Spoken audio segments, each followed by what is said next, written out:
बिस्मिल्लाहिर्रहमानिर्रहीम। अस्सलाम वालेकुम नादरीन, आप यूट्यूब चैनल देख रहे हैं। मैं इमरान खान हूँ।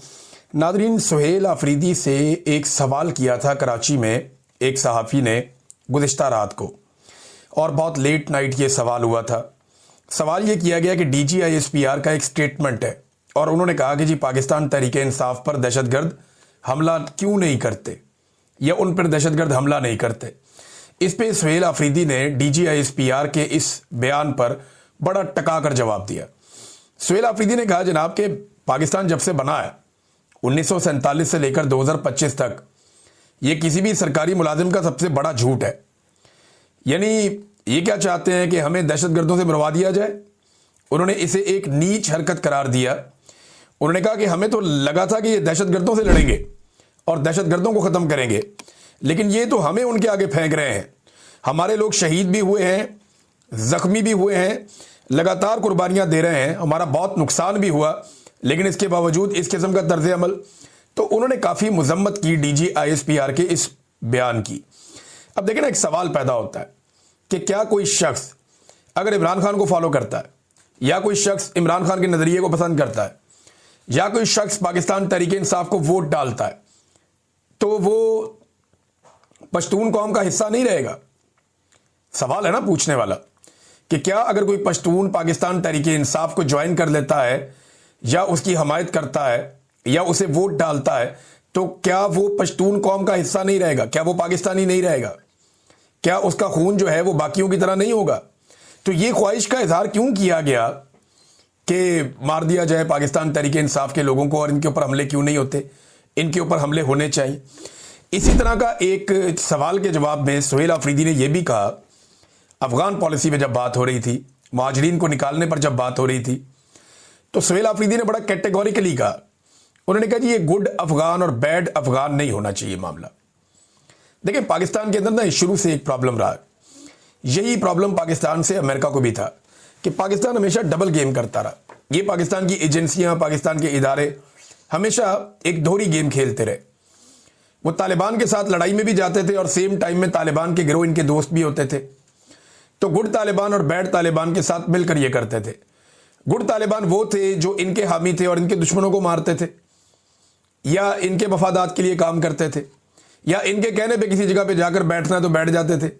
और बैड तालिबान वो थे जो इनकी बात नहीं मानते थे और इनके खिलाफ लड़ते थे। तो हमेशा से गुड तालिबान और बैड तालिबान रहे हैं। बहुत मरतबा पुलिस ने यह बात की, कुछ फौजी भी रिटायर ये बात करते हैं, और बहुत सारे लोग ये बात माजी में जर्नलिस्ट भी कर चुके हैं, पॉलिटिकल लीडर्स ये बात कर चुके हैं कि पकड़ा गया दहशतगर्दों को और आकर एजेंसियां छुड़ा कर ले गई। उन्होंने कहा जी हमारे असासे हैं, हमारे काम के बंदे हैं। तो ये गुड तालिबान और बैड तालिबान का एक फर्क खत्म होना चाहिए। ये ज्यादती है। जो आदमी हथियार उठा ले और वो रियासत नहीं है और वो हथियार उठा के लोगों के ऊपर ताकत का इस्तेमाल करे, तो वो दहशतगर्द है। हालांकि वो रियासत का हिस्सा तो नहीं है ना, वो दहशतगर्द है। तो सब दहशतगर्दों को एक ही सफ में रखना चाहिए, ना कि ये अच्छे दहशतगर्द हैं और ये बुरे दहशतगर्द हैं, ये हमारे दहशतगर्द हैं, ये उनके दहशतगर्द हैं। ये पॉलिसी नहीं होनी चाहिए। इसके खिलाफ अली अमीन गंडापुर ने बात की थी तो बड़ा रोला पड़ गया था। इसके खिलाफ ANP ने बात की तो बड़ा रोला पड़ गया। इसके खिलाफ जो है ANP, जिसे आजकल बड़ी खुशामद की ANP की, लेकिन अब ये इसी तरह गुजारा होगा। फौजी अफसरान जो हैं, जो इस सारी एस्टेब्लिशमेंट का हिस्सा हैं, वो जूते पॉलिश करेंगे इन सियासतदानों के, इन सियासी जमातों की तारीफें करेंगे, और ये सियासतदान जो हैं ये जूते पॉलिश करेंगे इन जर्नैलों के, और इस तरह ये मिलजुल के अपना गुजारा करेंगे। देखिए ना, DGISPR वहां तारीफें किसकी कर रहे हैं? ANP की। इनके साथ इनका ईट कुत्ते का बैर था, ये मैंने मिसाल दी है। खौफनाक किस्म का बैर होता था इनका, एक दूसरे की शक्ल नहीं देखना चाहते थे। और आज ANP की तारीफें DGISPR खड़ा होकर कर रहा है। और वही ANP ये बता रही है, मैंने आपको वीडियो सुनाई थी कि जनाब ये ऑपरेशन कोई नहीं करते, धोखा देते हैं कौम को। हमने इनका साथ दिया लेकिन इन्होंने हमें धोखा दिया। ये ANP ने कहा, मैं नहीं कह रहा, एमल वली खान ने कहा, मियां इफ्तिखार साहब ने कहा। तो सारे जानते हैं कि क्या चल रहा है अंदर। बहरहाल अफगान पॉलिसी में भी उन्होंने कहा कि किसी को लाके आप MPA बना देते हैं, यहां पे अफगानी को उठा के बाकियों को आप धक्के मारते हैं। तो ये गुड अफगान और बैड अफगान की पॉलिसी भी नहीं होनी चाहिए। देखिए ना, ये जो घटिया पॉलिसियां हैं, इनकी वजह से पाकिस्तान को नुकसान पहुंचता है। अभी आज के वाकये में टांग का इलाका है, थाना गोमल, वहां पे एक सड़क के ऊपर बम लगाया हुआ था। वो बम का धमाका हुआ, गाड़ी जो है वो मलबे का ढेर बन गई और उसमें 6 पुलिस एहलकार शहीद हो गए और बाकी जख्मी हुए। अब 6 पुलिस एहलकारों की शहादत कोई छोटा वाकया नहीं है, अफसोसनाक इंसिडेंट है।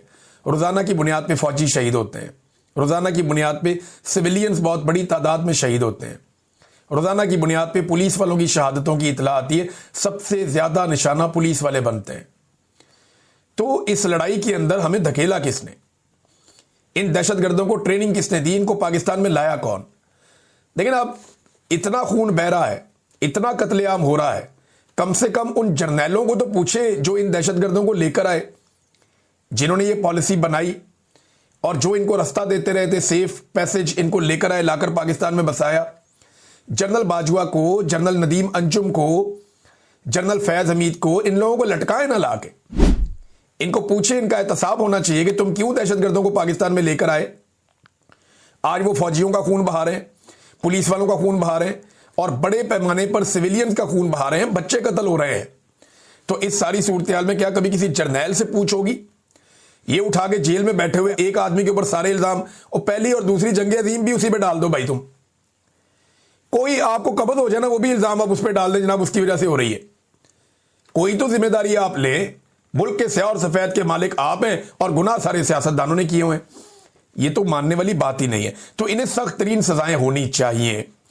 तो आज हुआ क्या, जब सुहेल अफरीदी साहब ने ये स्टेटमेंट दिया तो उसके बाद सुबह एक मीटिंग हुई और उस मीटिंग के अंदर जो है वो एक नई हिकमत अमली बनाई गई।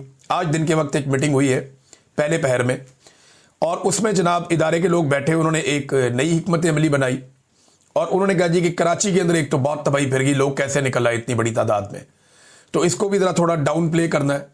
और मीडिया को सख्ती से मना किया गया कि कराची के मामलात पे पाकिस्तान तहरीक इंसाफ जितना भी जोर लगाए आपने डाउन प्ले करना, आपने उस तरफ नहीं जाना। एक तो ये हुक्म जारी किया गया। दूसरा एक और हुक्म जारी किया गया कि मीडिया अब अपने तौर पे हम कुछ नुकात दे रहे हैं, उनकी रोशनी में सुहेल अफरीदी के खिलाफ प्रोपेगेंडा करे।